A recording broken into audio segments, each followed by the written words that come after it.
My fiancée left me at the altar, so I sent her sister the plane ticket instead. Part 1. Before the aisle.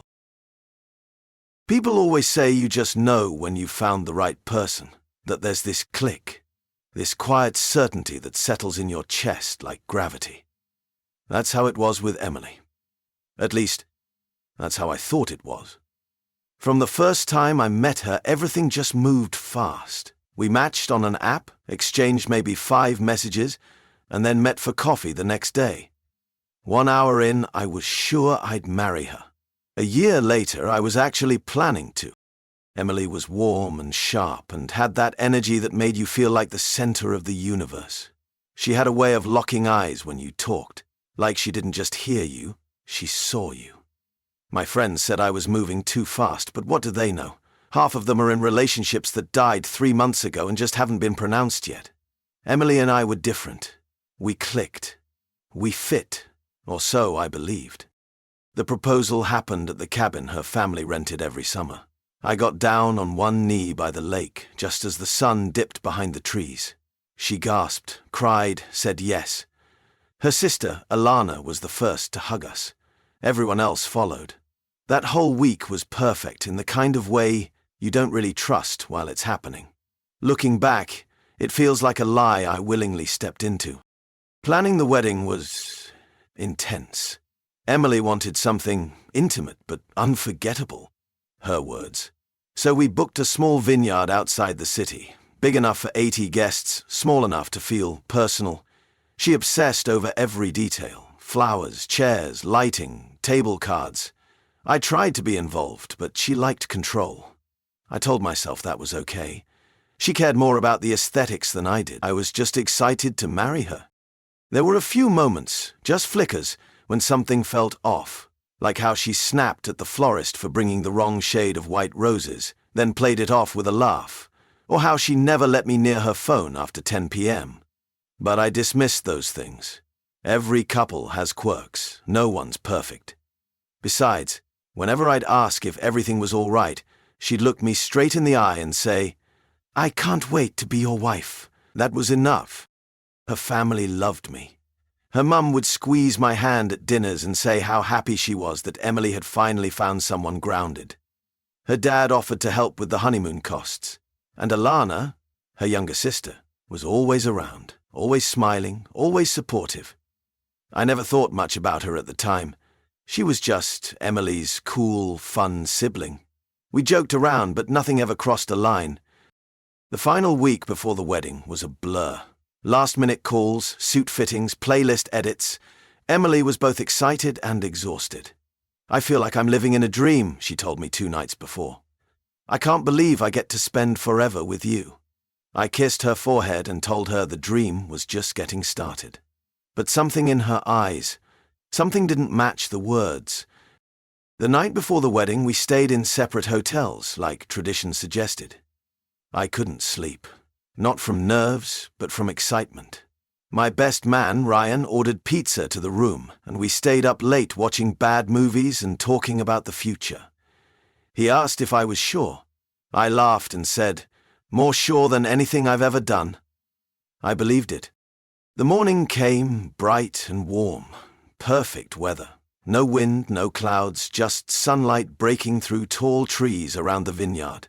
I got dressed, slowly, carefully, taking my time. My mum cried when she saw me in my suit. My dad gave me the cufflinks he wore at his own wedding. Everything felt like a fairy tale coming to life.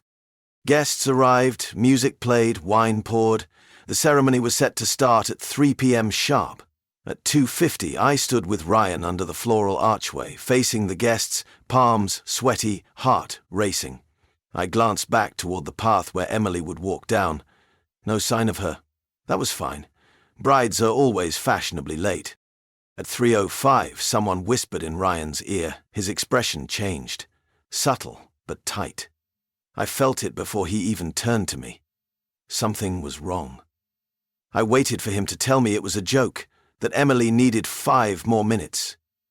But he didn't say that. He said, "You should come with me."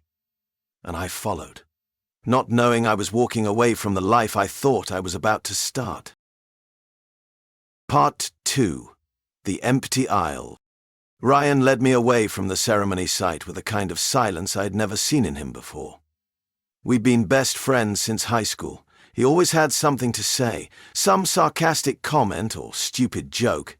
But now his mouth was tight, and his eyes flicked toward the vineyard office like he was trying to figure out how to soften a blow that had no soft version. I kept expecting a laugh, a just kidding, something to cut the tension, but it didn't come. And the more we walked, the more I knew something was deeply wrong. When we reached the small office near the parking lot, I saw her parents already there. Her mum was crying, shaking in that raw, uncontrolled way that doesn't come from surprise, but shame. Her dad was pacing like a man who couldn't decide whether to fight or flee. I scanned the room for Emily, for white lace, for the blonde bun she had shown me in so many trial photos, but she wasn't there. Just her parents and a feeling I couldn't name yet, a feeling like gravity shifting. "She's not here," her dad said. The words didn't register at first. I blinked. "What?" I asked, as if he had misspoken. "She's not coming," he repeated.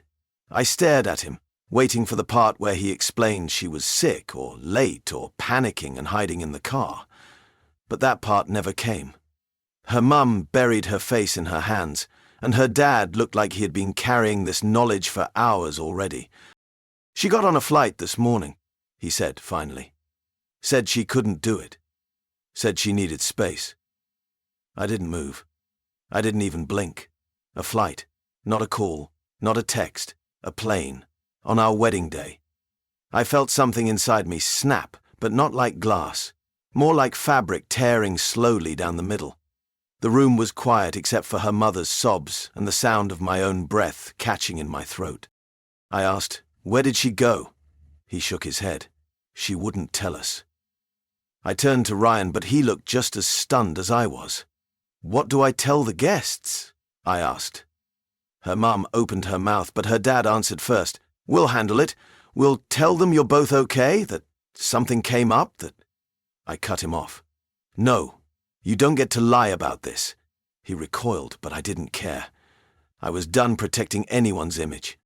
I walked out without another word, past the servers holding champagne, past the staff pretending not to stare, back to the ceremony site, where everyone was still seated, still waiting. Some of the guests were checking their watches. Others whispered to each other, speculating. I stepped up to the small mic, and I told them what I knew. "There won't be a wedding today," I said. "Emily left. She got on a flight this morning. That's all I know." The silence that followed was thick. My aunt gasped. My cousin looked at the floor. One of her college friends started to cry quietly. I walked away before anyone could ask questions. Ryan followed me, and my parents weren't far behind. I didn't look at anyone. Didn't speak. I just kept walking, my feet heavy, my chest hollow. Back in Ryan's car, I sat in silence for a full 10 minutes before I said, "She left?" He nodded. "I know. She didn't even say goodbye." Another nod. "Why would she do this?" He had no answer. Because there wasn't one. Not yet. We drove the rest of the way without another word. The sunlight outside felt offensive, like the weather didn't know how ruined the day had become. When I got back to my apartment, I sat on the couch in my wedding clothes. I didn't take them off. I didn't move. Just sat there, staring at the wall. At some point I checked my phone. Still nothing from her. But I had a message from Alana, Emily's younger sister. Just one line. "I don't know what to say. I'm so sorry." I didn't respond. Not because I blamed her. I just didn't know how to talk to anyone. That night, I didn't sleep. I lay in bed, suit still half on, and stared at the ceiling until the dark turned to grey. That's when the thoughts really started. Did she ever love me? Did she plan this? Was she ever going to show up? Was I just a placeholder for a life she never actually wanted? And then a new thought, a darker one. Was she with someone else? I didn't know the answer. But I knew something wasn't right, And deep down, I knew this wasn't just cold feet. This wasn't just panic or fear. Something deeper was hiding beneath the surface. Something she hadn't told anyone. But someone might know. And I was going to find out who. Part 3. Something she didn't say. I didn't expect to hear from Alana again. Her first message had been short and vague, the kind of polite obligation people send when they don't know what else to say. I didn't blame her for it. Honestly, I wasn't expecting anything from anyone anymore. But 2 days later, she messaged again. "Can I call you?" was all it said. I stared at the screen for a while, unsure what I even wanted. I didn't want pity. I didn't want to hear someone tell me everything happens for a reason. But something about her timing, the wording, the silence from Emily, it felt off. So I wrote back, "Sure." She called within minutes. Her voice was tight, like she'd rehearsed what she wanted to say and wasn't sure she should actually say it. "I don't know if I should be telling you this," she began, "but I think you deserve to know." My heart jumped in that stupid way it still did whenever Emily's name came up. I didn't want to care, but you can't shut that off. "She's not with who you think she is," Alana continued. "She flew out with Tyler." And just like that, the bottom dropped out all over again. Tyler. Her ex. The one she always referred to as a mistake. The one who didn't get her. Who never understood how to love someone. Emily had painted him as her past, the phase she was glad to have outgrown. And now she was flying off with him on our wedding day? Alana kept talking. I didn't want to believe it, but she's been acting strange for weeks, nervous, distant. And then she started texting me late at night, asking if I thought you were happy, if I thought you'd still love her if she didn't want the same future anymore. I sat down, slowly, like my body couldn't hold itself up anymore. The walls of my apartment felt too quiet, too clean. "Why didn't you say something earlier?" I asked. Alana hesitated. "Because I didn't think she'd actually do it," she said. "I thought she was just spiraling a little. Everyone gets anxious before a wedding. There's a difference between nerves and betrayal, and Emily had sprinted past that line without looking back." "Do her parents know?" I asked. "No," Alana said. "They think she's with a friend. They don't know about Tyler. They'd lose it." There was a pause. Then she added something that made my throat tighten. "I found a draft email on my parents' computer. She left it open by mistake. It was written to you. She never sent it, but it said she loved you, that she felt trapped, that she didn't know how to go through with the wedding without lying." "She couldn't just talk to me," I asked. My voice cracked a little. I hated that. She could have told me. She could have said anything. But she didn't. She just vanished. Alana didn't argue. She just exhaled into the phone, like she'd been holding it in for days. "I'm not trying to defend her," she said. "What she did was awful, but I think she convinced herself it was the only way, that you'd never let her go if she told the truth." That was the part that hit hardest. Because she was right. I wouldn't have let her go, not like that. I would have fought for her. I would have convinced her to stay. And maybe that scared her more than anything else. "I'm sorry," Alana said again. "I know it doesn't help, but I thought you should know. I think you deserved the truth." I sat with that for a moment. There was something strange in the silence between us. Not tension, but something heavy, something we both felt. Like we were standing on opposite sides of a crater, staring at the same wreckage. "She was never honest with herself," Alana said. "You were just the one who believed she was." And with that, the call ended. Afterward, I sat in the dark for a long time. My apartment still smelled faintly of the cologne I'd worn that day. My suit jacket was still draped over the back of a chair, untouched since the moment I took it off.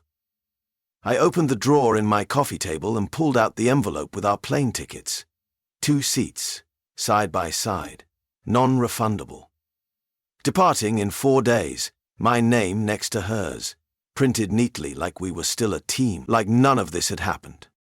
I held the tickets in my hands, just staring. They didn't feel like paper, they felt like weight, like memory, like mockery.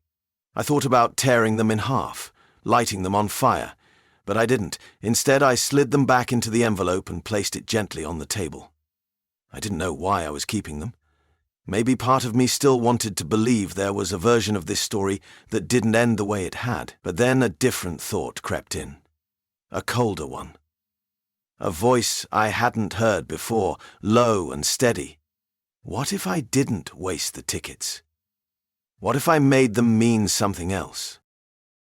Part 4. The message. For the next 24 hours, I didn't do much. I didn't pack, didn't sleep.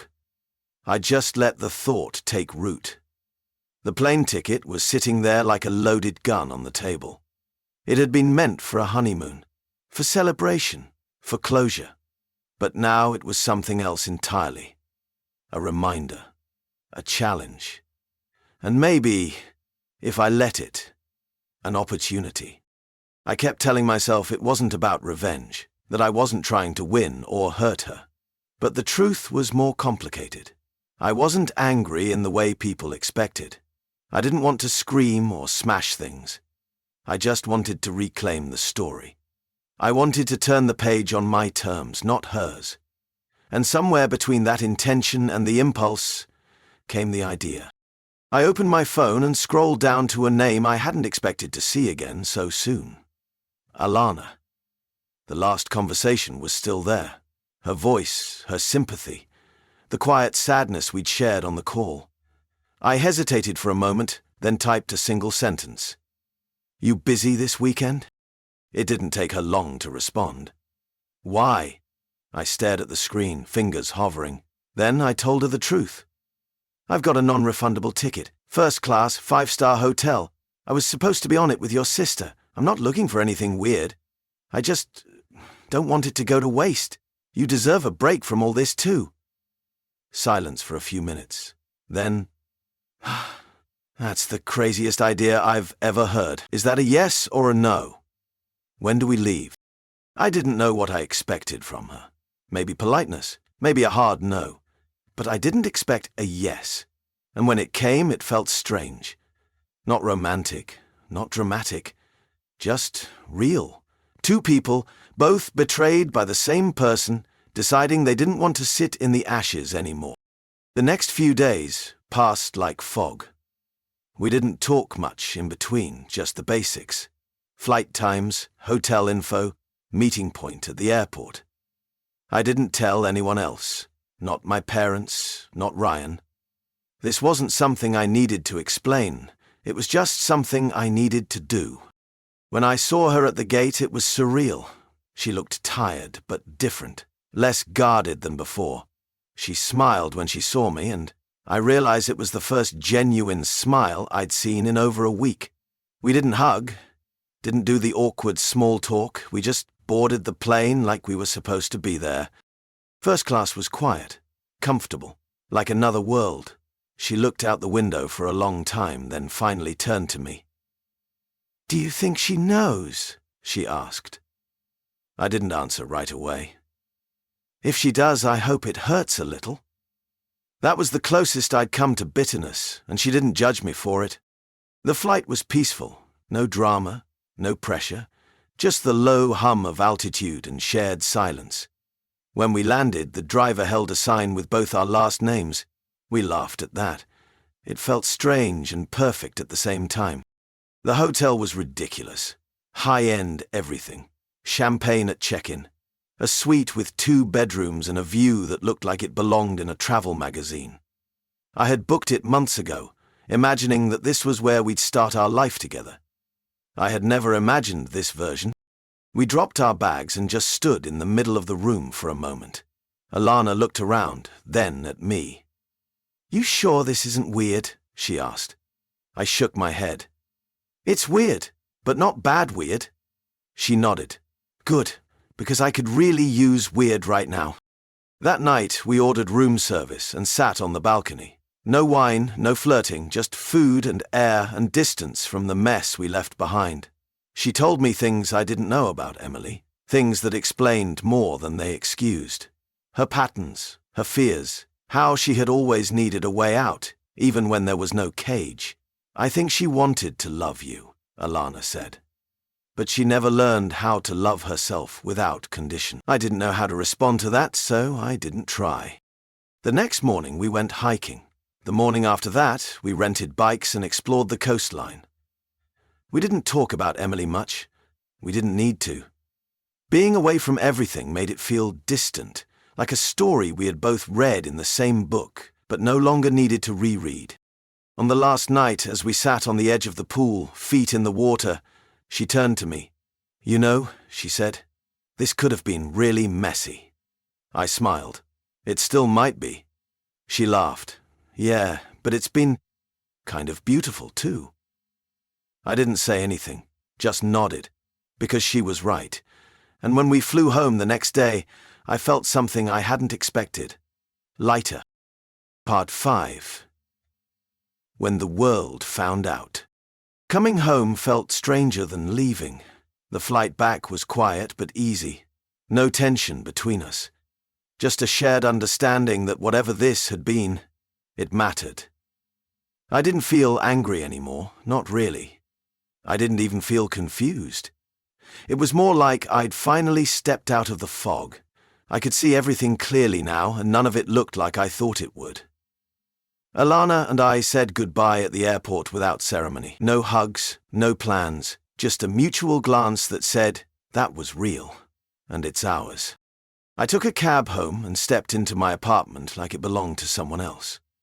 The suit jacket still hung on the chair. The plane ticket envelope still sat on the coffee table. I didn't throw it away. I just stared at it one last time, then slid it into the drawer. Not as a keepsake, just as a reminder of what I'd chosen not to let destroy me. The next morning it started.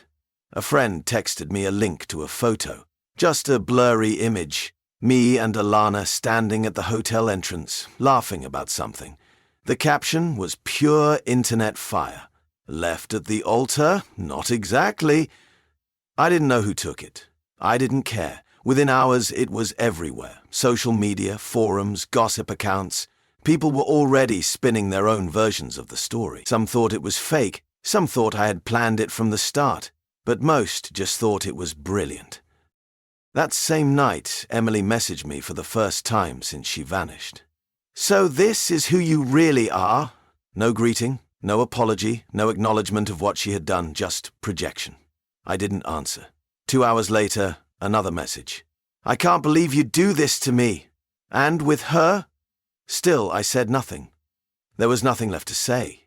By the next morning I had voicemails from her mum, texts from mutual friends, even a direct message from Tyler that simply said, I deleted it without reading the rest. Alana called me later that day. She was calm, like she'd expected the blowback. "She's freaking out," she said. "Told my parents I betrayed her. Told me I embarrassed her, like she didn't vanish on her wedding day and run off with her ex." I could hear the edge in her voice. Anger, not at me, at Emily. "She says you manipulated me," Alana added. "That I must have had feelings for you this whole time." I let out a quiet laugh. "Did you?" I asked. She paused. "No," she said, but softer. But I didn't hate being with someone who treated me like a person instead of a prop. We didn't say anything for a few seconds. There was nothing more to unpack. The story had left our hands. The internet had picked it up, twisted it, exaggerated it. But the core of it was still true. Emily had left, and we hadn't. Later that week, someone tagged me in a thread titled, "Best Breakup Revenge of the Year." It had photos, quotes, even fake text messages people had created to dramatize the whole thing. I wasn't proud of the attention, but I wasn't ashamed either. For once, I wasn't painted as the fool. Emily tried to fight back. She posted a long, dramatic note on her profile about personal trauma and complex emotional decisions. She painted herself as someone overwhelmed, misunderstood, abandoned. Some people bought it. Most didn't. One night, around 2 a.m., I got a final message from her. "You humiliated me." I stared at it for a long time before typing anything back. But in the end, I just wrote, "You did that yourself," and then I blocked her. A few days later, I ran into Alana again, completely unplanned. Grocery store parking lot. She was wearing sunglasses and holding 2 bags of frozen pizza. She smiled like she wasn't surprised to see me. "Hey," she said. "Hey," I said back. There was a moment where we just stood there, both of us remembering 100 things without needing to say them. "Doing okay?" I asked. She nodded. "Better than I should be," I laughed. "Same." She looked at me for a second, then said, "You know, I've never felt more free." I smiled. Me either. We said goodbye again, just like before. No plans, no promises. Just peace. Part 6. The ending I didn't expect. 2 weeks passed. Then 3. The noise around the story started to die down. Fewer messages, fewer tags. The memes stopped. People moved on. That's what they do. One minute your life is a headline, the next it's just a thread buried under 100 new dramas. I was okay with that. I didn't want to be remembered for what had happened. I just wanted to live like it never defined me in the first place. I went back to work. People asked questions. Some joked, some were awkward, but most were decent. They tiptoed around it, unsure whether I was bitter or broken. I wasn't either, just changed. Like someone who had stood too close to a fire. You don't scream, you don't run, you just feel the heat and remember not to go near it again. Ryan invited me out for drinks. I accepted. It was the first time I'd been to a bar since the wedding. He raised his glass before we ordered and said, "To dodging bullets?" I smiled. "To boarding different planes?" We laughed, not because it was funny, but because it was finally over. That night, we didn't talk about Emily. We just talked like old friends again. About work, about dumb things, about the future. I thought about texting Alana a few times after that. I even typed out a message once, one to grab a coffee, but I deleted it. Not because I didn't want to see her, but because I didn't want to force something into a box it didn't belong in. What we had shared was real, but it didn't need to become something else to matter. One morning, a letter arrived. Not an email, not a text, a real letter. Handwritten. The envelope was blank except for my name. Inside was a folded piece of paper, no return address, no signature, but the handwriting was familiar. It was from Emily. She wrote that she was sorry, that she hadn't meant for any of it to happen the way it did, that she had panicked, that she had felt like she was suffocating in a life she wasn't ready for, that Tyler had reached out at the worst possible moment and she made the worst possible choice. She said she never stopped loving me, but that she didn't know how to be with someone who loved her back without expecting her to become someone better. It wasn't a plea. It wasn't a request to get back together. It read more like a confession. A quiet, final one. At the bottom, she had written one sentence that stuck with me for days. "I hope you find someone who sees you the way you saw me." I folded the letter and placed it in the drawer with the plane tickets. Not because I forgave her, but because I didn't need to carry it anymore. A month passed, then 2. Then summer turned into early fall. The vineyard where we were supposed to get married started promoting fall wedding slots again. I got an email from them, clearly automated, offering 15% off if I booked before October. I laughed, deleted it, and went on with my day. One evening, I stood on my balcony, watching the sky turn orange and gold. The city felt quieter than usual. I made a cup of coffee, leaned on the railing, and thought about everything that had changed, everything that hadn't. The silence wasn't heavy anymore. It felt earned. Sometimes people ask me if I regret what I did, if I regret going on that trip with Alana, if I regret letting the story play out in public the way it did. I always answer the same way. No. I didn't write the story. I just stopped trying to rewrite hers.